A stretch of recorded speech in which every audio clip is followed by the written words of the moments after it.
We're going to look at Daniel chapter 6. The story is told about an individual and his wife who became Christians. They knew because of the country in which they lived that they would face persecution. But one day, because they had become Christians and everybody knew it, they come and they arrested this man, put a blindfold on him, handcuffs, imprisoned him, and charged him with apostasy. But before he appeared at trial, he and his wife agreed that they would never betray Jesus. They went through the trial. They didn't betray Jesus. And it came down to the time that he was facing the judge and he was going to be sentenced. And the judge said, I don't know why, but I want to take you out of the whales and the lion's mouth. Well, this man knew that God was involved. God was acting. He couldn't otherwise explain why the judge would use two biblical passages. This man was released from prison, and his family finally found exile elsewhere.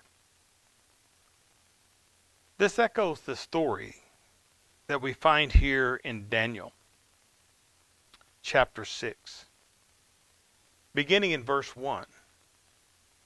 It says, it seemed good to Darius to appoint 120 satraps over the kingdom, that they would be in charge of the whole kingdom, and over them 3 commissioners, of whom Daniel was one, that these satraps might be accountable to them, and the king might not suffer loss.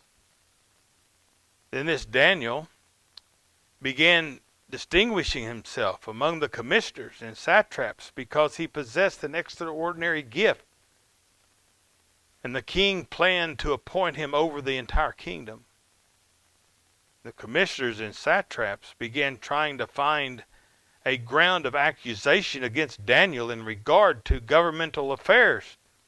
They could find no ground of accusation or evidence of corruption, inasmuch as he was faithful, and no neglect or corruption was to be found in him.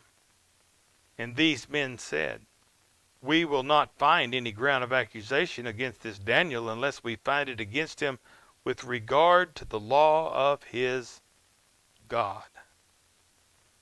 Daniel did not back away. Now we know, if you go back and read this, that the commissioners and the satraps laid a trap for Daniel. And that Daniel ended up staying faithful to God. And then down in verse 16 of Daniel chapter 6, it says, then the king gave orders, and Daniel was brought in and cast into the lion's den. The king spoke and said to Daniel, your God whom you constantly serve, will himself deliver you? And as we go through and as we look at this, it is evident that God's will was not that Daniel to be destroyed or eaten by lions, but that he was saved. And even the king, he fretted this all night long. Run down the first thing in the morning to check, but he was fine. Many times as God's children today, we suffer because we follow Jesus. Some people are even killed. But when we face persecution, we can deepen our faith when we understand that God has always and will always be with us, no matter whatever battle that we face. Dear friends, if there is a need on your heart this evening that we can help you with in any way, please let that need be made known as together we stand and as we sing.